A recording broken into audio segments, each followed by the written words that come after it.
Ma question s'adresse à l'équipe de Drick et d'Elric concernant votre position de cour de justice. Quelle garantie comptez-vous apporter contre la partialité et l'émotivité d'un jury populaire? Il ne reste plus que 2 BCSO, ça fait 3 contre 2. Même si, en son intime conviction, ils veulent être impartial, ils veulent faire comme si c'était quelqu'un qu'ils ne connaissaient pas. Inconsciemment, on a tous une partialité. Inconsciemment, on aura toujours une part de nous qui sera plus indulgente si on connaît la personne. Et c'est une des raisons pour laquelle euh, nous sommes contre ce projet. La deuxième raison de ce projet, c'est qu'aujourd'hui, la majeure partie des condamnations que nous prononçons sont des vols de véhicules, c'est-à-dire du flagrant délit. Sur un flagrant délit, il nous paraît très compliqué de mettre en place ce genre de dispositif qui sera coûteux et très compliqué à organiser juste pour quelqu'un, permettez-moi de mettre des guillemets, mais sur juste quelqu'un qui vole un véhicule, dont la peine est de 4 500 $ d'amende et 6 heures d'emprisonnement. Drick, c'est à vous. Donc, quelle garantie pouvez-vous mettre en place pour assurer la partialité d'un jury populaire? C'est à vous, 2 minutes. Donc déjà, pour nous, il est évident que ce jury ne sera pas composé uniquement des services publics. Il en va de soi que tout travailleur et résident à Los Santos puisse faire partie de ce jury. Le minimum serait par exemple de 3 domaines différents, justement pour essayer d'avoir une représentation plus équitable de la population. Et pour ce qui en vient donc de la question de la partialité, en effet, on pourrait dire que donc du coup les EMS seraient moins partiales. Si c'est, qu'on reprend l'exemple de Ifiro, une personne des EMS qui serait, traînée devant la cour de justice. Pour ce fait, les personnes qui se présentent, les personnes qui seraient sélectionnées pour ce jury devraient n'avoir aucun lien avec cette personne. Donc ne pas travailler avec ou ne pas la connaître personnellement en dehors, ce qui pourrait fausser justement cette partialité. Bien sûr, cela pourrait être remis en cause et du coup avoir un procès remis en cause. Je vais laisser Cédric continuer s'il a quelque chose d'autre à ajouter. Comme Elric l'a dit, j'ai un souci de micro. Comme Elric l'a dit, la partialité c'est important. Mais comme Elric l'a dit, il n'y a pas que les EMS, il n'y a pas que le BCSO, il n'y a pas que le LSPD. Il nous paraît important que dans ce genre de tirage au sort, les marshals ou le Beniz puissent aussi être tirés au sort pour juger. Et ce sont des juges qui auront peut-être cette petite voix que le procureur adjoint Efiro a dit qui fera pencher la balance, mais ce seront des gens qui auront un peu plus peut-être d'impartialité. Nous voulons que tous puissent avoir cette occasion. Sera tout. Bonsoir tout le monde. Et bonsoir. Voilà, vous parlez souvent, que ce soit dans une question pour Drick et Elric, vous parlez souvent dans votre programme de la ville de Los Santos et à l'oral aussi. Et qu'en est-il du reste du comté de San Andreas, Paleto, Sandy Shore, Grapeseed et toutes les zones rurales? Procureur, c'est à vous. Vous avez 2 minutes pour. On parle souvent de la ville de Los Santos, mais qu'en est-il des zones rurales, Paleto, Sandy Shore, Grapeseed? Arkel, c'est à vous. Alors je vais commencer, puis le procureur prendra la suite. Bien évidemment, souvent on entend parler de Los Santos ou LS, comme nous avons pu voir dans plusieurs endroits. Los Santos n'est pas San Andreas. Los Santos, c'est la ville dans laquelle nous nous trouvons. San Andreas est l'État tout entier, comprenant Grapeseed, Paleto Bay et Sandy Shore. Durant notre mandat, nous avons pu agir sur ces 2 zones, notamment avec l'enquête des O'Neill sur la zone de Grapeseed et l'enquête des Lost sur la zone de Sandy Shore. Bien que ça soit, alors pardonnez-moi l'expression, mais une région un peu reculée, forcément. Tous les centres d'intérêt se trouvent à Los Santos. Vous avez les EMS, vous avez le bureau du procureur, les marshals, les super. Vous avez un grand nombre de services qui sont à Los Santos. Malgré tout, il ne faut pas oublier nos campagnes et bien évidemment le BCSO. là-dessus, je vais laisser le procureur finir sur cette question.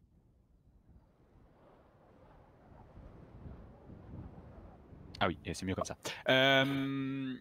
Effectivement, il n'y a pas de petits territoires et il n'y a pas de petites zones oubliées. On parlait tout à l'heure O'Neill et Los, mais vous avez aussi la fameuse secte des tout nus, pour citer le BCSO, qui a pu un peu mettre de l'ordre dans ce secteur.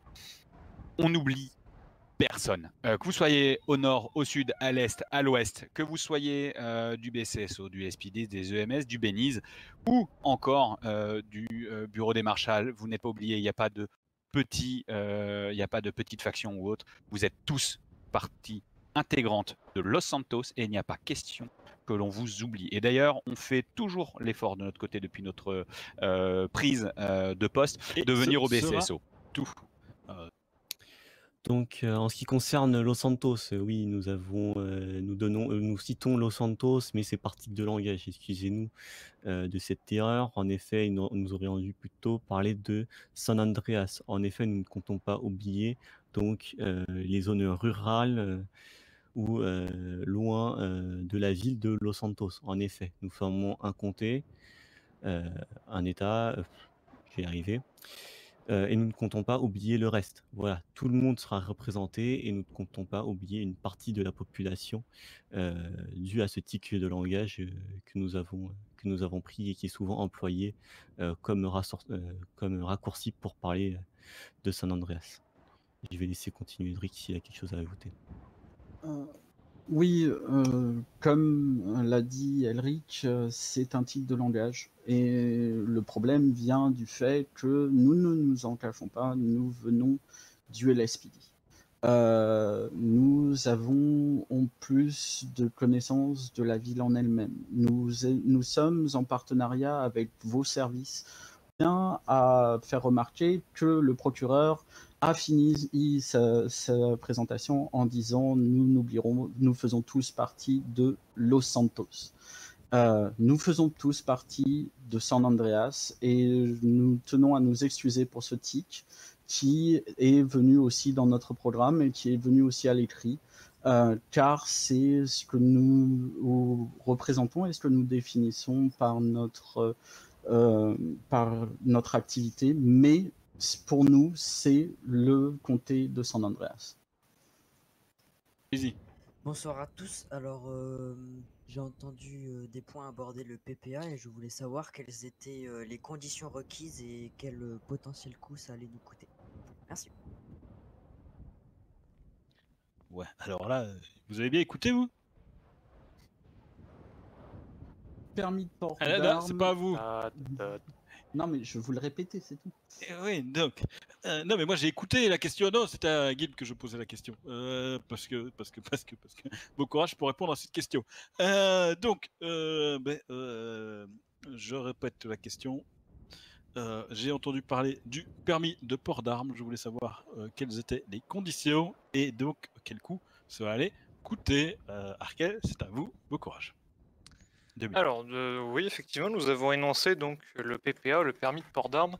Voilà, c'est une proposition, comme ça a été notamment indiqué par le Marshal Parnasse tout à l'heure, ce qui va être de la Cour de justice de la part de nos adversaires ou de notre côté, ce qui est du PPA, ce sont des propositions. Nous militerons, nous proposerons ce sujet-là, ce projet. Mais malheureusement, ça n'est pas une promesse qu'on peut vous garantir. Ça n'est pas un projet qu'on peut vous dire. Voilà, dans 2 semaines, ça se passera comme ci, comme ça, ça coûtera tant, et vous aurez accès à tel type d'arme. On aimerait, mais ça n'est pas possible pour des raisons pratiques et légales. Tout le monde a son mot à dire. Nous ne sommes pas le gouvernement, nous ne sommes pas gouverneurs. Nous sommes là pour appliquer la loi du gouverneur et l'aider dans ce qui est de la législation de l'État. Donc malheureusement, votre question ne pourra pas y répondre précisément, sauf vous dire que voilà, nous sommes pour, de notre côté, nous militerons pour que ça soit mis en place, nous en discuterons, voir ce que le gouvernement en pense, mais pour l'instant, malheureusement, on ne peut pas vous en dire plus. Alors, Encore une fois, nos adversaires ont parlé du PPA. Nous sommes aussi pour ce projet, mais encore une fois, nous ne sommes là que pour porter vos propositions au gouverneur. Le gouvernement est l'unité qui va prendre les décisions. Nous avons de nombreux projets que nous aimerions lui présenter. Nous aimerions lui présenter des possibilités pour introduire un permis bateau, introduire un permis de chasse et introduire un permis de port d'armes.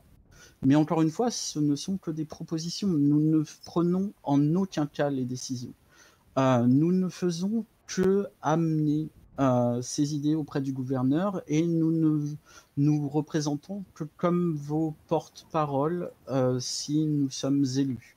Nous serons là pour défendre vos intérêts. Elric, si tu as quelque chose à rajouter? Voilà, pour répondre à la question du coup de guide qui est du coup, va- faudra penser à plus que le permis voiture. C'est fini et Je voudrais d'abord m'excuser. Et j'ai entendu que vous aviez parlé de Little Seoul. J'ai l'impression qu'il n'y a pas vraiment de programme prévu et je voudrais savoir s'il y avait des mesures radicales qui pouvaient être prises en compte. Merci à c'est-à-dire tous. mesure radicale. De vraies solutions concrètes, j'entends par là. D'accord. Alors, effectivement, tout à l'heure, on a parlé de Little Seoul. Little Seoul, c'est un secteur juste à côté du commissariat de Vespucci qui a été pris en charge, qui a été pris, on va dire, en otage par un groupuscule de Coréens dont nous avons les contacts avec 2 individus. Effectivement, on n'a pas parlé des mesures ou des actions qui peuvent être mises en place pour 2 raisons. La première, vous avez une retransmission télévisuelle qui va être faite de notre débat, donc il est important aussi que monsieur et messieurs ne soient pas au courant de ce que l'on va faire. On ne va pas leur donner l'adresse, l'heure et le lieu. Et puis il y a aussi le fait que c'est au service conjoint du bureau, des bureaux, que ce soit Marshall, procureur, LSPD, BCSO aussi, en cas de nécessité de renfort, de travailler conjointement. Donc nous, on ne va pas arriver avec un plan en vous disant vous allez passer par la porte A, prendre le 3e chemin à gauche, vous allez tirer 2 coups ici, ramasser le corps là et rentrer chez vous. C'est pas possible. C'est à vous et à nous, ensemble, de travailler et c'est un travail de longue haleine. Et puis c'est du cas par cas. Vous allez avoir un braquage de supérette, on va en attraper un, et puis il va falloir le traîner devant la justice et on va le mettre au pénitencier. Et puis vous allez en avoir un qui va peut-être tuer, agresser quelqu'un et on va réagir comme ça. C'est que comme ça qu'on va pouvoir assainir la zone tout en restant en négociation constante avec les locataires du secteur. Jamais, au grand jamais, on ne vous dira à l'heure actuelle, maintenant, comment ça va se passer demain? C'est un perpétuel mouvement et je mets au défi la personne qui vous dit le contraire en disant ça va se faire comme ça, de réussir à l'appliquer. On a déjà vu à l'époque ce que ça pouvait faire avec un Little Seoul, avec un Forum Drive et ça a été un vrai carnage. Plus jamais de prévoir quelque chose trop en amont. Ça sera du cas par cas, individu par individu et puis on verra comment on perd. En effet, donc Little Seoul, qui est occupé de récemment, est un cas particulier. Ils sont grandement armés et à l'heure actuelle, mieux vaut prévoir la négociation que de rentrer dans le tas. Bien évidemment, les solutions concrètes arriveront avec le temps et on ne peut pas prendre une décision trop hâtive. On ne veut pas d'un bain de sang, que ça soit de notre côté ou du leur. Toute vie humaine est importante et il en va de soi que ça soit des officiers LSPD, BCSO ou des personnes qui vont intervenir pour les réanimer, donc les EMS. Donc il faut prendre en compte toutes ces vies qui vont être mises en jeu et savoir quand et quelle solution est la meilleure pour tous, pour pouvoir continuer de vivre ensemble sans avoir la peur au ventre de représailles ou d'une guerre ouverte en ville entre forces de l'ordre et potentiels gangs ou groupuscules. Je laisserai Drick continuer s'il a des choses à ajouter. Et encore une fois, les décisions seront discutées avec les états-majors de tous, avec les états-majors du BCSO, avec les états-majors du LSPD et aussi avec les docteurs, afin que si un jour une action doit être prise, les choses soient faites, c'est leurs services qui seront les premiers en ligne. Nous, au bureau du procureur, avec les enquêteurs, nous serons là pour le soutien. Nous serons là pour apporter un soutien à tous ces services, mais nous sommes conscients que l'ensemble des décisions et l'ensemble des actions devront être prises au niveau des services eux-mêmes. C'est à peu près tout pour moi. Je vous écoute. Bonjour messieurs. Vous avez parlé d'une proposition pour faire un tribunal. Pensez-vous faire une élection ou d'autres mesures pour élire ce tribunal? Merci Roth. Je pense pas. On est dans du pénal, on n'est pas dans du civil. On a beau être aux États-Unis, à un moment donné, la présence d'un jury peut être complètement subjectif. Je prends le cas du Man Labs. Vous avez un nuage qui a envahi toute la ville. Ça s'est tourné dans un massacre pas possible. Il y a eu des blessés. Tout le monde est concerné. Tout le monde s'est touché de loin ou de près avec un proche ou en direct dans cette affaire. On va pas demander à quelqu'un de prendre son avis. Tout le monde va les juger coupables. Ça serait pas objectif. Ça serait pas neutre. Ça serait pas partial. Ça serait totalement partial. L'impartialité n'aurait pas lieu. Donc effectivement, pour nous, il n'y a pas lieu d'avoir un juré. Par contre, effectivement, que ce soit notre bureau qui allons traiter pour la ville, ou que ce soit le PDG et Human Labs, ils auront leurs représentants légaux. Ils viendront avec qui ils veulent. Par contre, vous aurez la parole dans ce tribunal. Vous aurez le droit, puisque vous serez portier civil, potentiellement, dans cette affaire, de prendre la parole pour expliquer le calvaire que vous avez vu auprès du juge, pour que le juge puisse appliquer la loi qui a été écrite et éditée pour le gouvernement. C'est comme ça qu'on va pouvoir le faire avancer. L'impartialité est importante. Nommer effectivement des personnes ou les tirer au sort, ou faire des élections, serait une manière des plus... pourrait paraître neutre, mais va être très compliqué à mettre en place pour des raisons à la fois de structure et nommer les gens. Et c'est fini. Terminé. Et ouais, oui, bien sûr, bien évidemment. Il faut amener il faut amener un juge qui vienne d'une autre partie du pays, puisque tout le monde, comme le procureur l'a dit, tout le monde a été touché. Et en effet, ce ne serait pas possible d'être complètement impartial avec les gens de la ville. Mais toutefois, nous estimons que sur tout ce qui est les décisions actuelles, ne serait-ce que l'ancien commissaire du LSPD, qui a été mis en prison fédérale et n'a pas eu son mot à dire, ni sa voix pour se présenter devant vous. Il est évident pour nous que ce genre de jugement doit être fait devant tout le monde. Il est évident que nous devons mettre fin aux décisions prises entre quatre murs et sans que les gens puissent se défendre. Nous voulons une équité pour tous. Ce sera tous. Voilà. Docteur Oui. Régis Robert, nous vous écoutons. Bon, bonsoir messieurs, dames. Je n'ai rien vu concernant ce sujet sur vos programmes, d'où ma question. Quelle est votre position sur la dépénalisation du cannabis, que ce soit médical et ou récréatif? Eh bien, merci d'avoir posé la question, docteur. A priori... Attendez, je vous coupe 2 secondes. Faites quand même attention que vous avez des beaux contacts avec Forum Drive aussi. Je dis ça, je dis rien. Oui, je sais, non, ça va finir par croire que j'ai des conflits d'intérêts. Hein, je rappelle que c'est filmé. Oui, je sais bien. Courage. Merci de me le rappeler. J'avais vu venir celle-ci. Merci d'avoir posé la question du coup, docteur. Effectivement, vous soulignez donc ce qu'on appelait les drogues légères, dépénalisation du cannabis. Il y a deux axes, on peut le voir de deux manières différentes. Soit on légalise et on rend, que ce soit médicinal ou récréatif, possible de consommer un cannabis sur le territoire, et on peut en déduire qu'on va avoir une baisse de criminalité. Mais néanmoins, si on baisse une criminalité, Marshall citait Forum Drive, Eh bien, à un moment donné, c'est un gagne-pain en moins. Et un gagne-pain en moins, ils vont devoir faire autre chose. Et je vous rappelle que, par exemple, si on prend le cas des O'Neill ou de Forum Drive, vous avez le trafic d'armes, le trafic de véhicules, trafic humain, ce que vous voulez.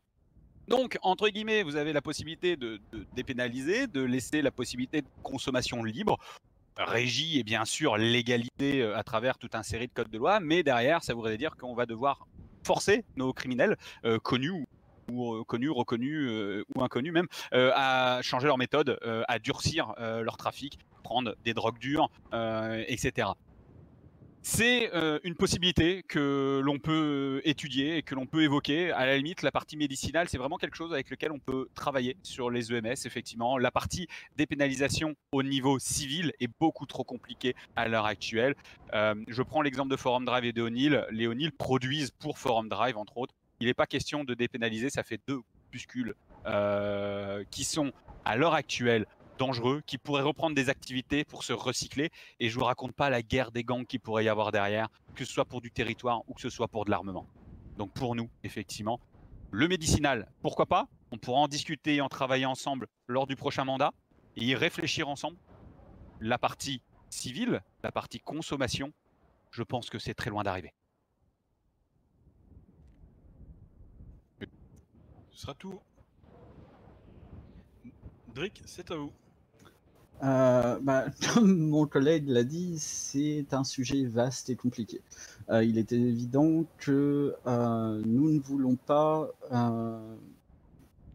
arriver sur notre nouveau mandat, on ferait débarquer et commencer à troubler l'ensemble du travail qui a été effectué par nos prédécesseurs.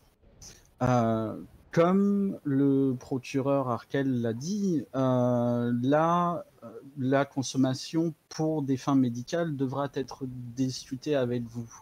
De nombreuses études ont prouvé que le cannabis aide pour le soin, pour le glaucome et ce genre de choses. Mais il faudra en parler, il faudra y mettre des règles et ce genre de choses devront être aussi présentées, encore une fois, auprès du gouvernement afin que la décision soit prise.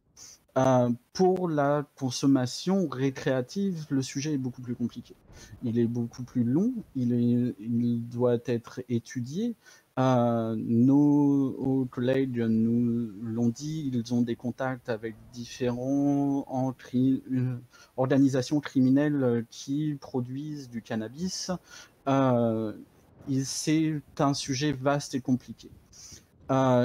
Pour nous, il nous paraît normal de pouvoir ajouter à la loi sur la dépénalisation au niveau de la consommation. Pour le but récréatif, c'est une idée possible, c'est un axe de travail, mais encore une fois, nous ne ferons pas cette décision. Nous ne pourrons que apporter cette décision au gouvernement. Je vais laisser la parole à mon futur procureur adjoint s'il a quelque chose à rajouter. Voilà, tout sera à prendre à partie et ce sera un travail de longue haleine que l'on fera. Suite à ce que vous avez parlé du port d'armes, est-ce que, si c'est accordé par le gouvernement, est-ce que vous allez autoriser les officiers non en service d'avoir leurs armes sur eux pour pouvoir se défendre? Alors, sur le permis de port d'armes, donc sujet qui a suscité nombreux intérêts, ce qu'on a pu s'apercevoir, ce qui va nous rendre notre discussion beaucoup plus appuyée, comme quoi c'est une demande de nombre d'entre vous. Sur la question des modalités, une fois, imaginons que ça soit accordé. Toujours restons dans la supposition, rien n'est dit, rien n'est acté, rien n'est acquis sur le fait que ça sera approuvé un jour ou pas. Effectivement, il peut y avoir 2 axes sur le fond, sur comment vous allez pouvoir vous utiliser, vous servir de ce port d'armes. Il peut y avoir 2 axes. L'axe de garder votre arme de service et l'axe d'avoir une arme de service propre à vous. C'est vous qui l'avez acheté avec votre propre argent. Là-dessus, il y a une distinction assez grande. L'arme de service, sauf si là-dessus, une législation apparaît, elle est la propriété de votre service d'action. Au BCSO, elle est la propriété du BCSO, au LSPD, elle est la propriété du LSPD. Donc là-dessus, si on partirait sur un axe de vous gardez votre arme de service, il va falloir légiférer sur à qui appartient l'arme de service, qui, pour l'instant, donc, ne serait pas possible. Si on part sur un axe d'armes privées, donc qui vous appartient, vous l'avez acheté avec vos propres sous, là-dessus, c'est une toute autre histoire. Il va falloir organiser les ventes d'armes légales, les munitions, etc. et toutes les mesures de sûreté, que ça soit autant sur la personne qui le porte, donc des tests psychologiques, que sur des mesures de sûreté de stockage de l'arme, comme ça peut être fait dans certains pays, de stocker une arme quelque part dans un coffre et les munitions dans un autre. Là-dessus, ça fera partie des discussions, ça sera discuté. Voilà. Pour nous, pour cette question, la réponse est simple. À partir du moment où on fait la différence entre donc le permis port d'armes donc pour le métier, donc qui est celui par exemple du KORA, le LSPD ou les autres institutions nécessitant le permis de port d'armes, il va de soi qu'on différenciera le permis de port d'armes en travail et le permis de port d'armes en civil. Donc il va de soi que les officiers ayant acheté leurs armes en tant que civils puissent les porter en civil. Bien sûr, ils n'auront pas l'autorisation de la porter s'ils sont en travail, donc en poste au LSPD ou au BCSO ou ailleurs. Je vais laisser continuer Drick s'il a quelque chose d'autre à ajouter. Encore une fois, c'est une discussion. Rien n'est écrit. Il faut en discuter avec le gouvernement. La mise en place et la modalité de cette mise en place sera discutée. On ne peut pas vous dire oui, ça va être comme ça va être blanc ou noir tout de suite. Ce sera une discussion. Les choses arriveront avec le temps afin que les revendications soient apportées au gouvernement.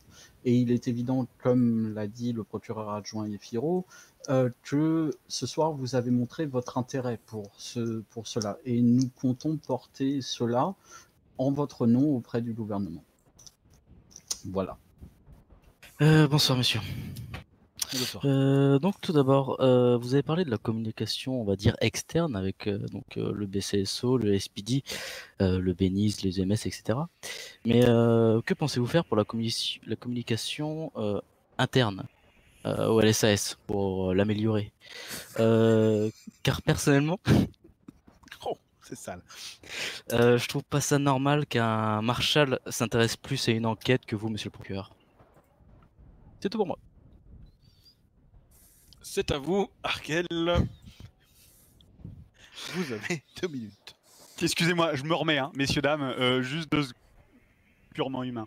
La communication au sein de mon bureau ou du futur bureau de mes compères. Grande et vague question, évidemment. Tout n'a pas à être communiqué, tout n'a pas à être dit. On a des dossiers en cours, Efiro et moi, par exemple, pour répondre à l'attaque directe de l'enquêteur Carlson. Tous les dossiers sont traités, tous les dossiers sont communiqués. Vous avez chaque enquêteur, et je vais vous révéler avec transparence comment fonctionne notre bureau à l'heure actuelle. Chaque enquêteur a un liste de dossiers à traiter et il va aller travailler conjointement avec un collègue s'il le désire, puisqu'elle aurait jusqu'à très peu de temps, ils étaient 4, donc ils avaient chacun un binôme qui travaillait. Et ils communiquent entre eux, ils transmettent, et nous, on fait un bilan régulier des informations. Après, je suis ravi d'entendre que les marshals s'occupent de prendre de nouvelles de nos dossiers. Effectivement, c'est un travail conjoint avec eux. Ils sont au courant de mon côté de ce qui se passe du côté des Firo et visiblement l'enquêteur Carlson leur donne aussi des nouvelles. Ça peut paraître une attaque directe, mais la question est réelle. Il y a des moyens d'axe d'amélioration. On a des outils intranet pour le faire, on a des outils qui sont développés par la technique du LSAS et qui fonctionnent à merveille. Après, effectivement, nous ne pouvons pas communiquer sur tout et tout le temps avoir des informations. Après, on pourrait peut-être améliorer nos communications, mais ça relève de l'interne, j'ai envie de vous dire. Ça relève de ce que l'on peut axer. Et cette amélioration ne va qu'à partir du moment où les enquêteurs font l'effort aussi, j'ai envie de vous le dire, de communiquer dans l'autre sens les informations et de revenir vers des conseils, des propositions. Donc j'invite les enquêteurs et futurs enquêteurs qui postuleront, puisque les postes sont toujours ouverts, je le rappelle, à venir communiquer et à donner des conseils. Parce que on a beau être supérieur hiérarchique ou chef de service, on n'en est pas moins humain et on peut oublier des choses. Et sur cela, j'ai envie de vous dire, Carlson, ça restera en interne. Pour nous, il est évident que je peux pas juger sur comment se passe la communication en interne dans le bureau actuellement.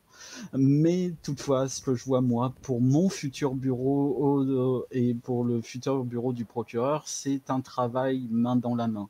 Un travail où la porte du procureur et du procureur adjoint sera toujours ouverte. Si un enquêteur a besoin d'aide, a besoin d'informations, dans la mesure de nos possibilités, nous leur communiquerons le plus possible.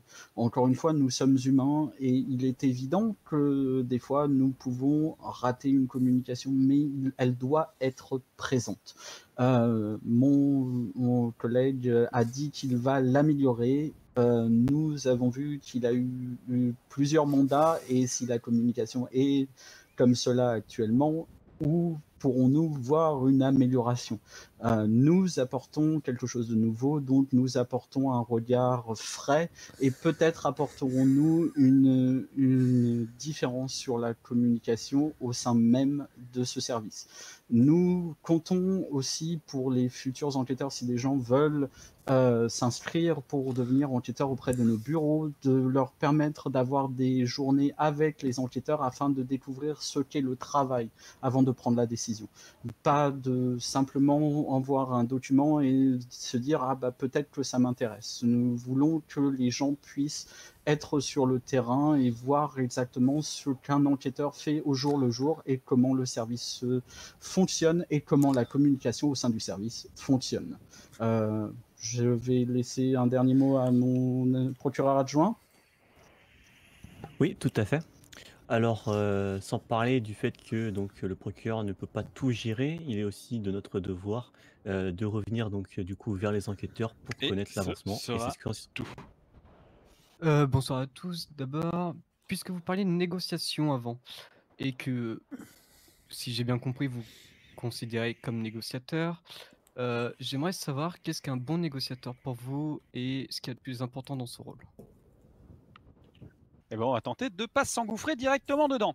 Un négociateur, on va faire bien le distinguo, hein, je précise, entre la négociation que nous faisons au bureau du procureur et les négociations que vous pouvez être amené à faire sur le terrain envers des preneurs d'otages, que vous soyez SWAT, Gibbs, etc. Quand on parle personnellement de notre côté, de négociation, on parle de mise en application ou d'ouverture de fenêtres ou de passerelles entre le monde criminel et le monde civil, le monde légal, de manière à calmer le jeu et donner des opportunités plus tard d'avancer sur le terrain. Je prends l'hypothèse Séoul, je prends Fur on Drive, c'est comme ça que ça s'est passé, entre autres, pour pacifier cette zone, même si elle reste encore compliquée. Le négociateur, de notre côté, du coup, ça va être effectivement de trouver des solutions, que ce soit lors d'une enquête ou lors de situations difficiles, pour extraire de l'information et la réexploiter, ou de mettre en confiance un individu pour, effectivement, je me répète, pacifier.